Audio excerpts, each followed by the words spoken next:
I shouldn't have been invited. That was my first thought when I pulled into the circular driveway of the Halloway estate. Same slate stone, same wrought iron gate, same creeping ivy, curling up the columns like it owned the place. It didn't not anymore. Tessa's voice greeted me before I stepped fully inside. Mara, you made it. God, you look so Portland. She kissed the air beside my cheek and reached for my coat, pausing just long enough to scan the lapels. My jacket was clean tailored but thrifted. She knew it. I knew she knew. The dining room hadn't changed since the year my father died. Same crystal chandeliers, same oversized silver cutlery that only gets pulled out when there's a press photographer around. None tonight, but old habits. Cousin Brad poured Pinot like he was hosting a tech summit. We just closed a Series B equity valuation in the mid-nine figures, he announced mostly to the ceiling. Tessa nodded along, lifting her glass. That vineyard in Tuscany I told you about. We're doing private dining now by appointment only. Clients are flown in. Across the room, my mother smoothed her skirt and pretended not to look at me. I sat near the end of the table. My glass was filled with iced tea. Not because I don't drink, because I don't play. Brad leaned back, mock serious. So, Mara, tell us about your little apartment on Alder Street. Still renting? I smiled. I like the space. Tessa tilted her head. Didn't know people our age still rented, but I guess it works for some people. There was laughter. Dry, polite, well-rehearsed. I didn't respond. Not because I didn't have words, because none of them would have landed in that room. What they didn't know, what none of them had ever thought to wonder, was that the Alder Street complex, that was my first acquisition, and this estate, the one they held these legacy dinners in like it was still theirs. I signed the lease renewal 6 weeks ago. The thing is, I wasn't always invisible here. There's a photo buried somewhere in the attic if they haven't thrown it out yet. I'm 9 years old, kneeling in the dirt with my father planting the rose bushes under the south window. We'd gotten matching work gloves at the hardware store. His were too tight. Mine kept slipping. We called that corner the quiet garden. He said it needed something gentle because the house had grown too proud. My father, James Halloway, believed in preservation, not performance. He taught me how to sand wood floors, how to read a mortgage, and how to listen without interrupting. He ran the Halloway estate the way someone might run a summer camp or a public library, orderly but kind. He died in May. Sudden cardiac arrest. I was 22, home from grad school for the weekend. By Christmas, the tone had shifted. My mother remarried a man named Conrad Langley, a banking executive with wine-colored socks and a daughter at Wharton. Conrad moved into the house, and slowly. So did the silence. We stopped having board meetings at the breakfast table. My room was turned into a Pilates studio. The rose bushes were torn out to make space for an herb wall. I remember sitting in the parlor with a folder in my lap, my thesis project, a modular housing initiative designed to protect long-term renters from predatory buyouts. I was proud of it. Still, I pitched it to the family foundation? Tessa laughed before I even finished the first sentence. That's cute, Mara, but scalable how? Brad muttered something about social equity being great for brochures. Mom didn't say anything. She just sipped her tea like she didn't hear me. That night, I folded the folder back into my bag and booked a one-way train to Portland. I didn't leave with bitterness. I left with blueprints. Stone Pine Holdings started with a duplex I bought under a friend's name, then a triplex, then a 12-unit on Alder Street with wood beams and 1940s plumbing. I learned to seal leaks, handle evictions, negotiate tax liens. I built slow, quiet. And I never used the name Halloway, not once, because legacy isn't what you're born into. It's what you build without applause. My first property was a 3-unit brick walk-up on Alder Street, tucked between a shuttered corner store and a Pentecostal church with hand-painted signs. The seller was desperate I was green, but I'd brought a pre-approved loan, a market analysis. I'd written myself and a blank check of nerves. I signed the deed under the name of Cascade Arc, LLC. I'd formed it the week prior, using a registered agent in Salem and a rented P.O. box. No one could trace it back to me. That was the point I moved into. Unit 2A. Refinished the cabinets with my own hands, learned to snake a drain pipe, ate beans for weeks while I covered the roof repair out of pocket. But every month, the rent checks came in on time. Modest, consistent. I'd check the mail, tuck away the envelopes, and whisper, "Thank you." I didn't tell anyone. Not even Isla.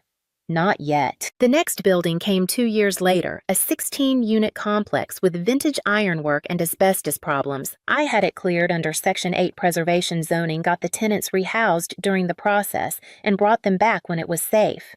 Word spread slowly. Landlords who didn't raise rents, a firm that fixed instead of flipping.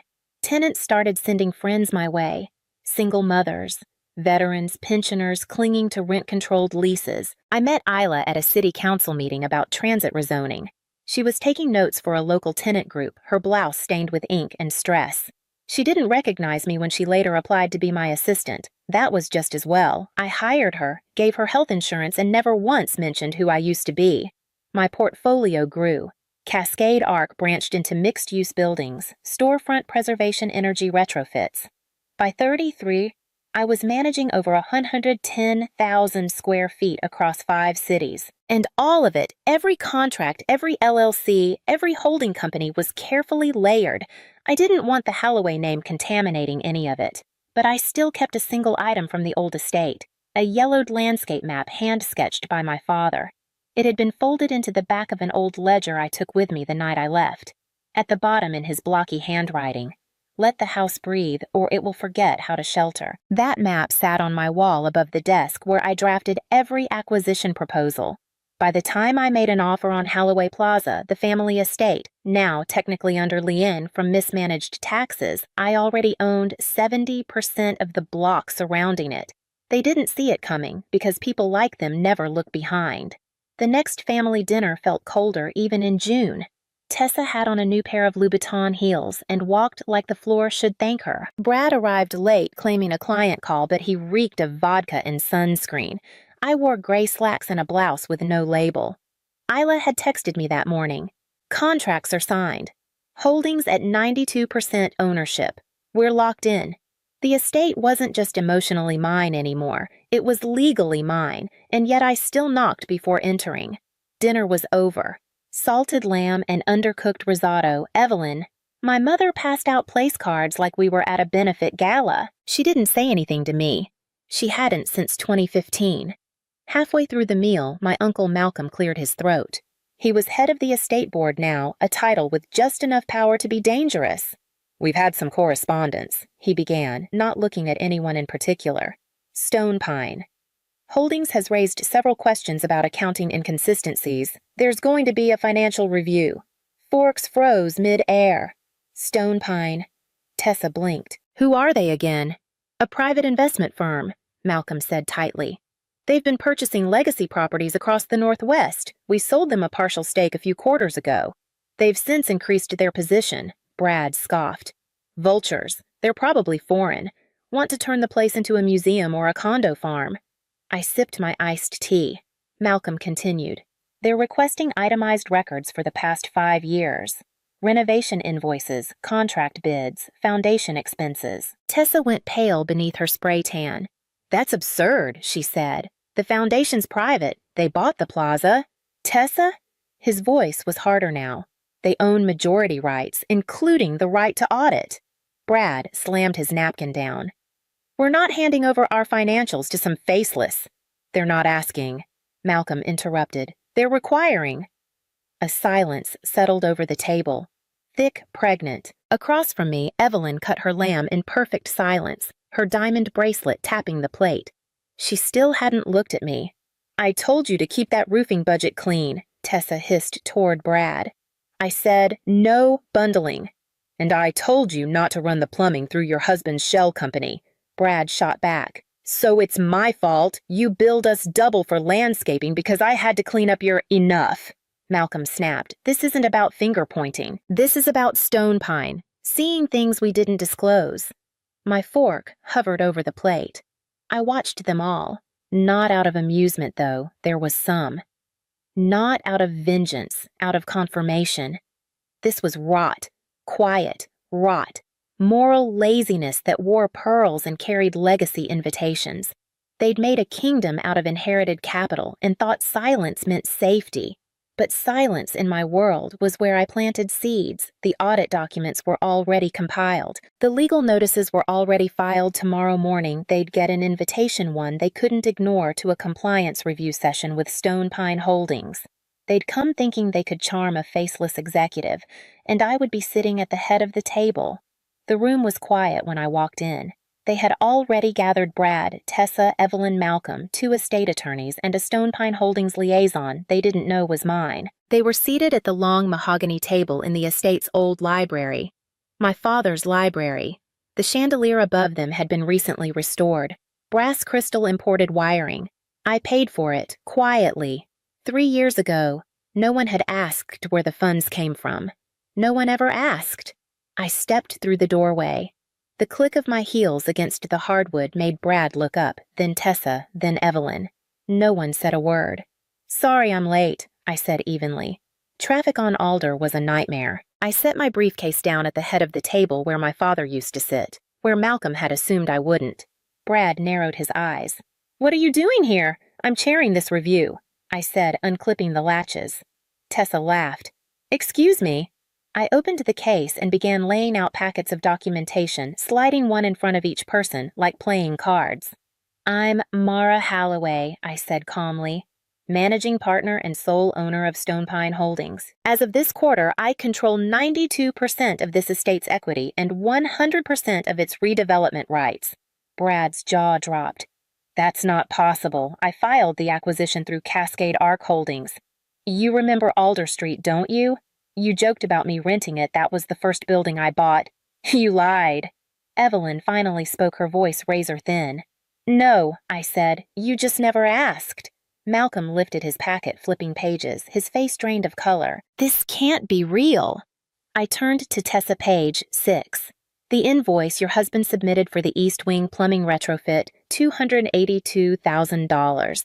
Average market bid for that scope. $91,000. I've included comparable estimates."